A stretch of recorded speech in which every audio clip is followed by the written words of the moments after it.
Berita Indonesia Link, beritanya orang Indonesia. Jangan lupa subscribe ya.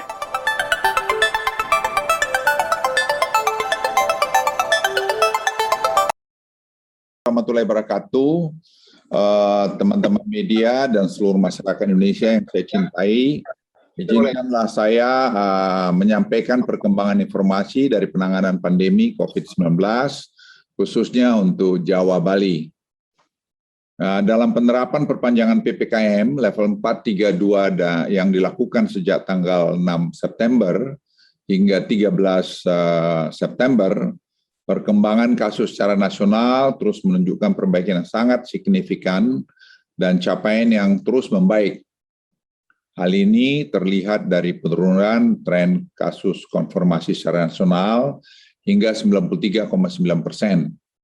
Dan secara spesifik di Jawa Bali turun hingga 96% dari titik puncaknya pada 15 Juli yang lalu. Yang tidak kalah penting, jumlah kasus aktif juga sudah turun di bawah 100.000 pada hari ini. Karena hari ini kita kasus baru ada 2.577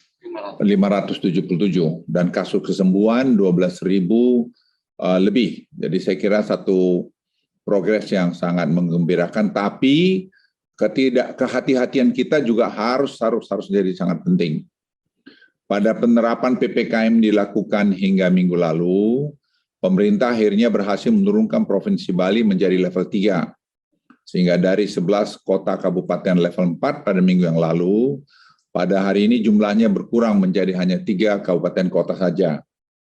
Hal ini merupakan buah kerjasama semua pihak yang telah bersama-sama menjaga kondusivitas pemberlakuan PPKM.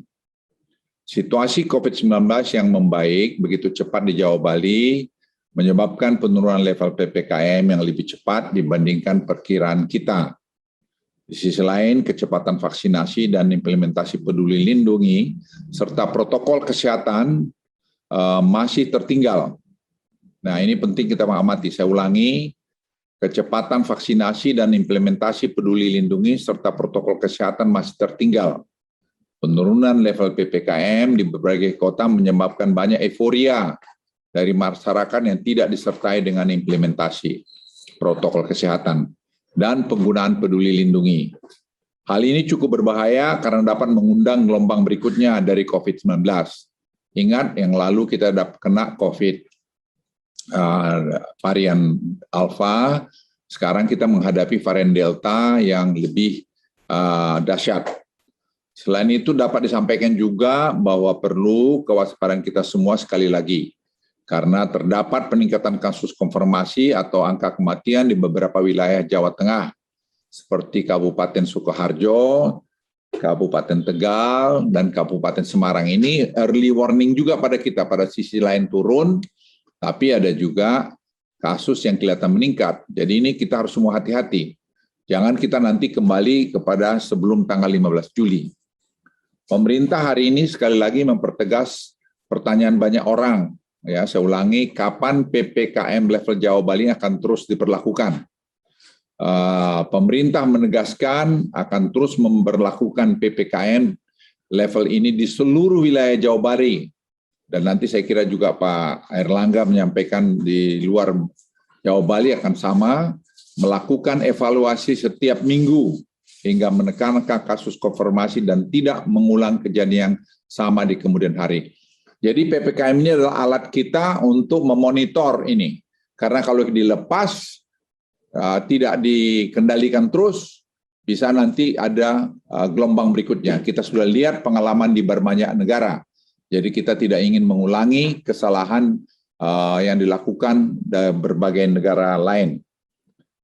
Terkait dengan evaluasi protokol kesehatan pada pemberlakuan pembukaan kembali aktivitas masyarakat, kami menerjunkan tim untuk dapat melihat dapat kondisi ini. Jadi kondisi ini kami monitor dengan ketat.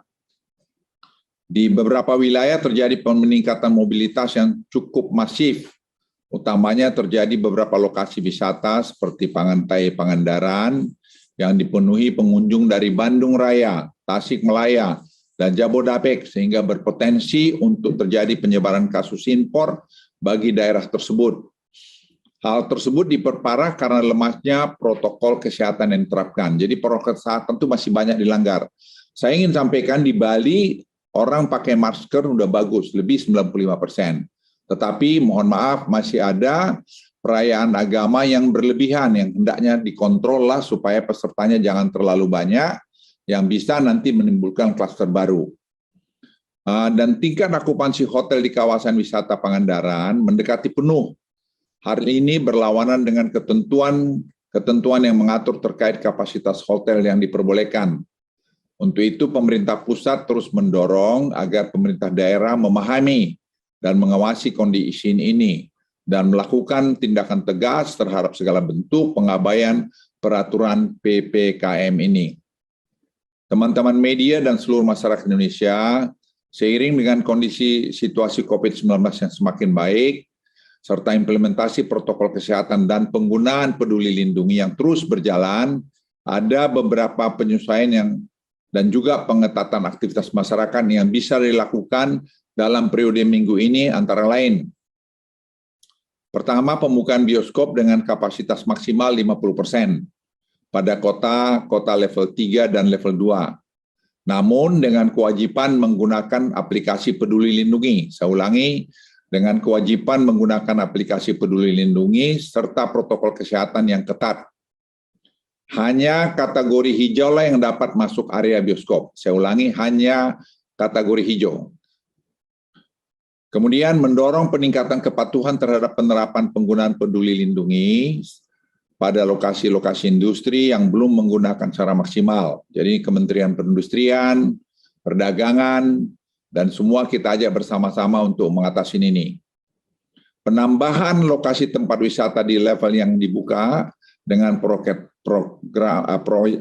prokes ketat dan implementasi peduli lindungi pada kota-kota level 3. Penerapan ganjil genap akan diberlakukan pada daerah-daerah tempat wisata mulai Jumat pukul 12 siang sampai dengan Minggu 18.00. Tujuannya untuk kita mengurangi kendaraan yang datang ke sana. Jadi supaya jangan seperti yang terjadi di kasus Pangandaran di minggu yang lalu, di mana jumlah pengunjung luar biasa banyaknya. Pengetatan persyaratan perjalanan internasional dari luar negeri wajib full vaksinasi, PCR 3 kali, melakukan karantina selama 8 hari, dan pembatasan pintu masuk untuk kemudahan pengawasan. Jadi pengawasan dari udara, penaikan masuk dari udara hanya melalui Cengkareng dan melalui Manado. Sedang Bali kita pertimbangkan untuk bisa jalan, kita akan lihat 1-2 minggu ke depan. Teman-teman media dan seluruh masyarakat Indonesia, pemerintah terus melakukan persiapan untuk hidup bersama dengan COVID. Seperti yang kami sampaikan sebelumnya, ada 3 kunci utama untuk kita bisa hidup dengan COVID-19. Pertama adalah cakupan vaksinasi yang tinggi, terutama untuk kelompok yang rentan seperti lansia. Kedua adalah penerapan 3T, termasuk penanganan isoter optimal. Jadi isoter ini menjadi sangat penting. Nanti orang-orang yang kena pada status hitam di peduli lindungi akan kita segera tangani di mall itu misalnya. Kalau dari periksa itu akan kita langsung bawa ke karantina terpusat untuk menghindari penularan dari orang-orang lain.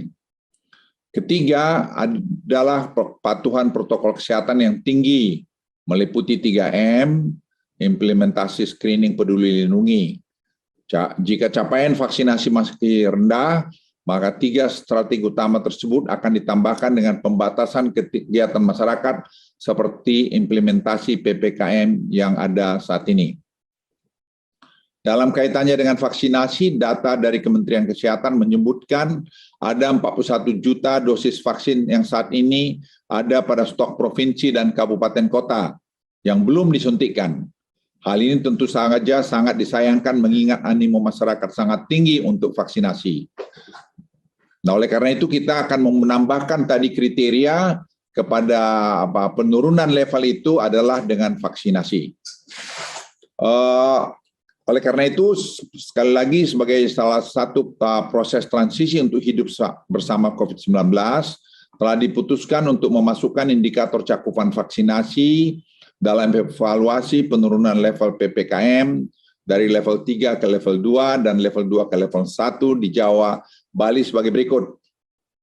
Cakupan vaksinasi dosis 1 harus mencapai 50% dan cakupan vaksinasi lansia harus mencapai 40% sebagai syarat tambahan untuk bisa turun dari level 3 ke level 2. Cakupan vaksinasi dosis 1 harus mencapai 70% dan cakupan vaksinasi lansia harus mencapai 60% sebagai syarat tambahan untuk bisa turun dari level 2 ke level 1.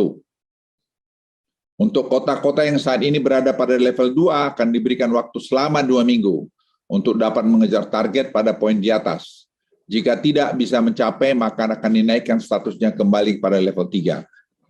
Pencapaian target cakupan vaksinasi yang disebutkan di atas sangat penting, mengingat sudah terbukti melindungi kita dari sakit parah yang membutuhkan perawatan rumah sakit atau kematian, terutama para lansia. Oleh karena itu, target vaksinasi yang tinggi sebagaimana disebutkan di atas adalah salah satu kunci utama dalam fase hidup bersama COVID-19.